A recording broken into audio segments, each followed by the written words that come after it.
Assalomu alaykum. Bugun siydik hosil bo'lish jarayoni va buni bosqichlarini kechish mexanizmi to'g'risida, fiziologiyasi to'g'risida ma'lumotlar ulashamiz. Siydik hosil bo'lishi 3 ta bosqichdan iborat. Birinchi bosqich bu buyrakni koptokchasida kechuvchi jarayon, ya'ni filtratsiya bosqichi hisoblanadi. Filtratsiyada aynan birlamchi siydik hosil bo'ladi. Ikkinchi bosqich bu reabsorpsiya bosqichi. Reabsorpsiyada ikkilamchi siydik hosil bo'ladi.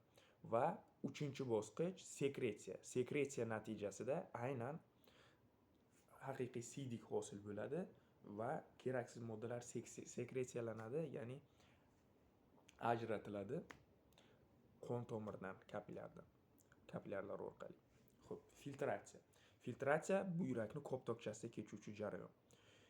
Buyrakni koptokchasi bilamiz, keluvchi qon tomirni diametri kattaroq, olib ketuvchi qon tomiri vaz afferentni bo'lsa, kichikroq diametri.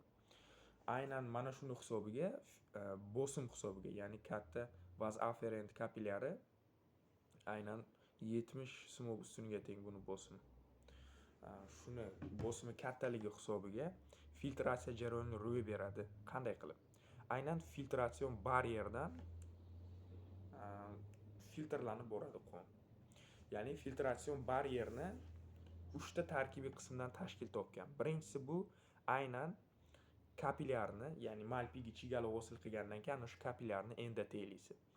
Bu endoteliy fenestralangan kapillyar, ya'ni bu endoteliysi 30, 50 nanometrdan 100 nanometrgacha teshikka ega.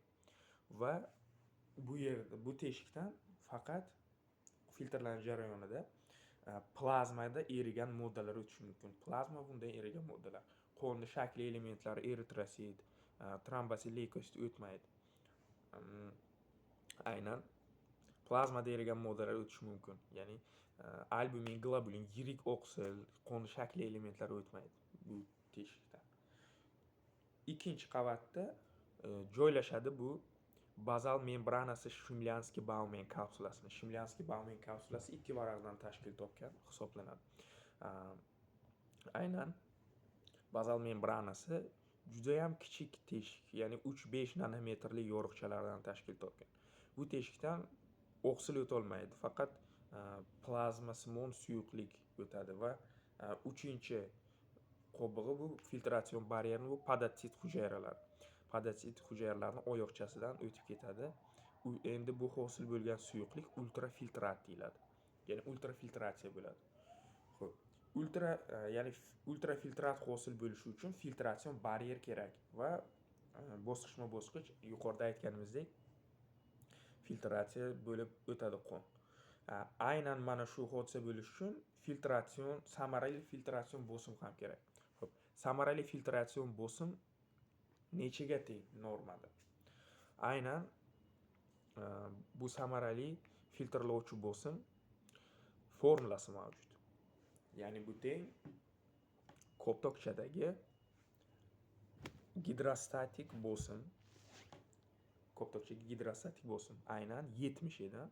Chunki vaz afferent 70 millisimov ustun bilan qonni haydadi. Hamda bu turadi 70. Endi aynan ikkita ko'rsatkich qo'shilib, mana bu koptokchaning ichidagi gidrostatik bosim, ya'ni 70 simov ustundan ayrilsa kelib chiqadi. Bu ikkita ko'rsatkich qaysi? Aynan kapsulaning ichidagi gidrostatik bosim, ya'ni Shimlyanskiy-Bauman kapsulasining ichidagi gidrostatik bosim 20 millisimov ustunga teng deb bo'lsak, hamda plazma oqsillari hosil qilgan onkotik bosim, ya'ni oqsillar hosil qilgan osmotik bosimga onkotik bosim deyiladi. Aynan mana shu 30 deb bo'lsak, 30 ga qo'shamiz 20 simov ustunni. 50. 70 dan 50 ni ayirsak 20 simov ustuni chiqadi. Aynan mana shu samarali filtrlovchi bosim hisoblanadi. Shuni hisobiga, bosimni hisobiga baryerdan filtrlanib, ultrafiltrat hosil bo'ladi va birlamchi siydik hosil bo'ladi. Aynan filtratsiyaning tezligi ham mavjud mana shu yerda. Ana shu filtratsiyaning tezligini aniqlay olsak, qancha siydik miqdori hosil bo'lganini ham topish mumkin. Va buning ham formulasi mavjud. Aynan filtratsiya tezligini aniqlash uchun maxsus moddalardan foydalaniladi, ya'ni reabsorpsiyalanmaydigan, ya'ni qayta so'rinmaydigan hamda filtrlanmaydigan moddalardan. aynan inulin yoki foydalanish mumkin. Kreatinindan foydalanish mumkin. Ko'pincha inulindan foydalanadi. Ya'ni shunaqa formula bor. Sin teng min ko'paytirilgan v taqsim pinga. Bu nima degani? Sin degani bu inulindan tozalanish koeffitsiyenti. Min ya'ni sin teng, ya'ni inulindan tozalanish koeffitsiyenti teng bu siydik tarkibidagi inulin miqdorini ko'paytiramiz. 1 minutlik diurezni ko'paytiramiz. 1 minutlik diurezni bo'lingan aynan plazma tarkibidagi inulin miqdoriga nisbati. Ya'ni 1 minutlik diurezni plazmadagi inulin miqdoriga nisbatini ko'paytiramiz. Siydik tarkibidagi inulin miqdoriga va kelib chiqadi inulindan tozalanish koeffitsiyenti. Bu muhim formula.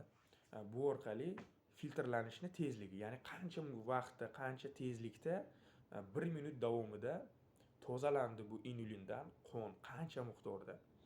Ayollarda bu erkaklarda bu ko'rsatkich farqlanadi. Ayollarda 110 milli minutiga tozalanadi. Ya'ni 110 milli inulin 1 minut davomida tozalanadi qondan.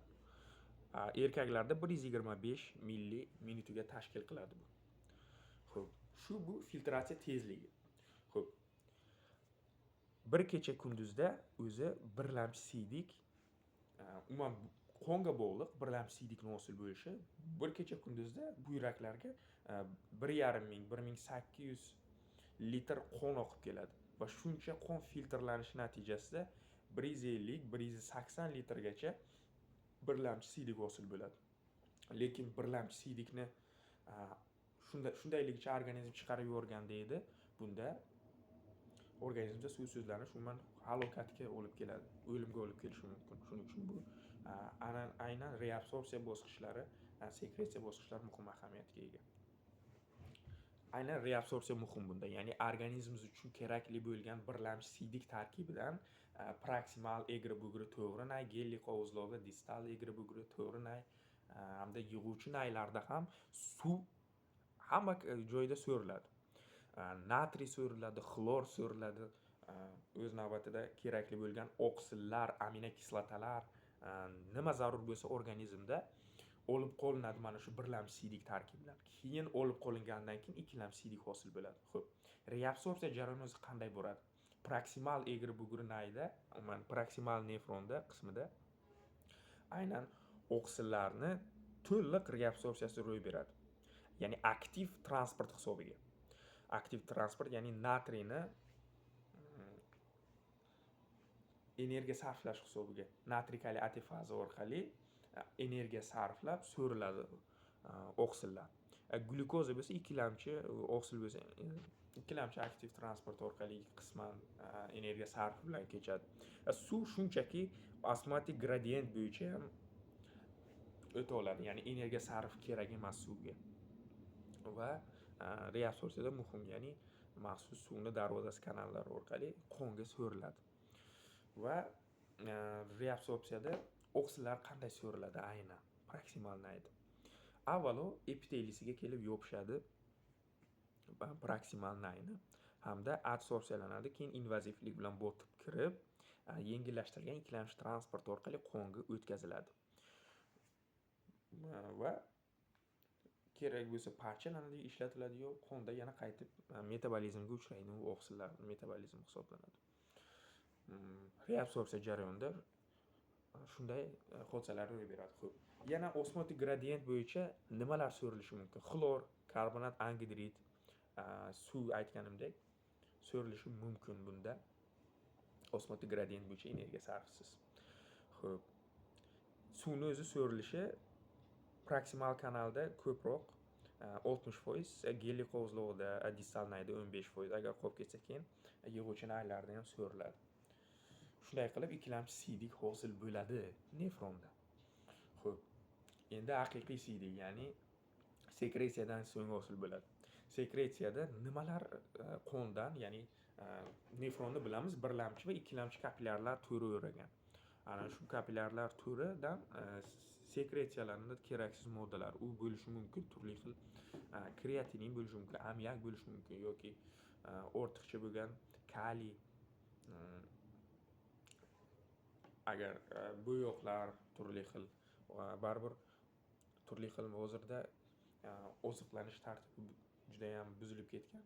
Ya'ni rangli suvlar ichganda ham qonga baribir o'tadi so'rilish natijasida. Mana shu siydikni rangiga ham ta'sir qiladi. Keraksiz moddalar sekretsiyalanadi. Aynan yig'uvchi nayda, distal nayda. Hamda siydik hosil bo'ladi. Bu siydikning miqdori bir sutkada 0,7 2 litrni tashkil qilishi norma. 0,7-2 litr norma siydikni hosil bo'lishi. Va bu siydikni solishtirma og'irligi plazmaga yuqori 1,5-1,25 ni tashkil qiladi. Och sarg'ish rangi tarkibida turli xil organik, noorganik moddalar saqlaydi. Aynan hazm sistemasiga oid darslarimizni ko'rgan bo'lsangiz, aynan urobilin siydikning rangini belgilaydi. Ana shu ham sekretsiya natijasida siydikka rang beradi. Shuni hisobiga. Xo'p. Bu demak siydikning hosil bo'lish jarayonlari edi. E'tiboringiz uchun rahmat.